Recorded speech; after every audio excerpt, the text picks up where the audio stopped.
People are hoarding. Food shortages are the next supply chain crunch. Hi, truck driver here again. The article's not wrong. The supply chain's been up against the ropes for at least 5 years and hanging on by a thread for the last 2. And if you've been watching my content, you will have heard me suggest you grow your own food several times over the last 9 months. The United States is having a lot of supply chain problems right now. You see, capitalism depends on just-in-time delivery, which means things showing up on shelves right at the exact moment they're needed and not a minute before. No emergency plan, no backup plan, or anything like that. Just making sure that everything is just barely functioning all the time. A small degree of strain can lead to collapsing the entire system. And as the system collapses, the demand doesn't change, which leads to an extreme rapid inflation of the prices, or a stopping of production altogether. The strain was the pandemic, which meant a lower number of workers, but also a lower level of demand. But now as demand is scaling back up, but the workers have mysteriously vanished, which, to be honest, they haven't mysteriously vanished. A lot of people died, almost 1 million people died. A ton of working mothers found themselves in a position where it was literally cheaper just to stay at home than to pay the extreme cost of childcare. And a bunch of people being permanently disabled by coronavirus. All those things combined have led to what we're dealing with, the labor shortage right now, in addition to the fact that all of our supply chains are trying to scale up at once, which is not something our system was designed to handle. So you see the situation that we're dealing with right now, where trucks and ships are literally just sitting at ports waiting to be able to take goods off the ship and bring them in. If we lived in a normal country that actually scaled up the amount of ports that we had and built robust transportation infrastructure, this wouldn't really be an issue. But here we are because, once again, capitalism. I'm going to fill you in on another secret, and this is one that history tells us many times. When empires die, the first thing to break is the supply chain. It is not a coincidence that famine and disease precede the fall of many empires. Here's looking at you, Rome. Now, this person says that empires first fall with their supply chain. But the reality is, I would argue to say that an empire is the supply chain.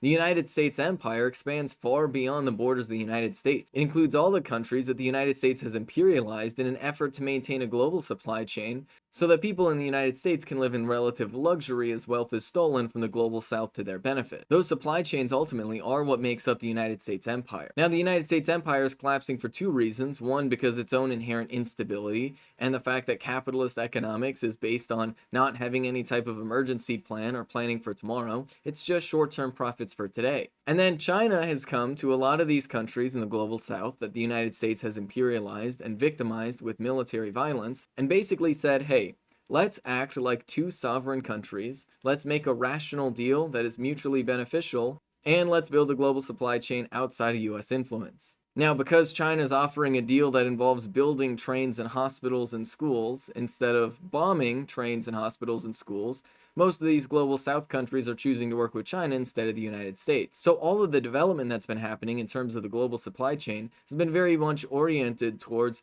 mutual relationships with China instead of imperialistic relationships with the United States. This is an effort that China views as fundamentally necessary in order to combat the United States' ability to commit acts of war and terror around the world. And as per usual, our economic system is to blame for this issue. It is never a wise choice to allow something that is absolutely essential to your survival to be dictated by profits. As the cost of shipping increases, we will reach a point where it is no longer profitable to produce certain types of foods. And since it's not profitable, they just won't.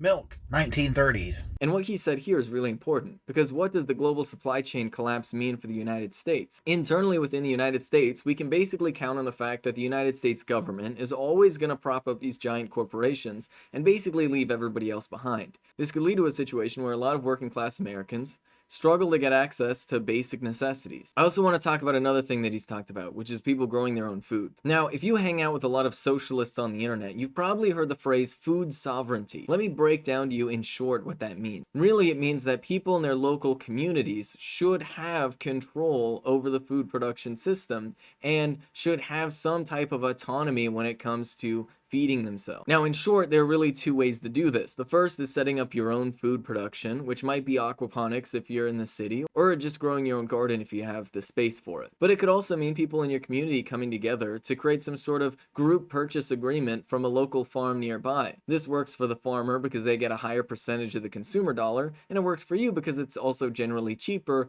and it's fresher directly from a farm. These are the two main approaches to food sovereignty, but the gist of it is just short-circuiting the supply chain by connecting yourself directly to food production. Now, unfortunately, Americans have this tendency of hoarding things in response to situations like this, which is exactly the opposite of what you're supposed to do. Remember, our supply chain is struggling because of a rapid, all of a sudden increase in demand. If you go out hoarding things, that is only going to expand the increase in demand, and that will lead to some of the shortages that you're worried about. So hoarding, to be clear, is counterproductive. The opposite strategy, which communities also used at the beginning of the pandemic, was strategies of mutual aid, where you reach out to your neighbors, find out what everybody has, find out what everybody needs, and organize between yourselves to make sure that people aren't going hungry in your neighborhood.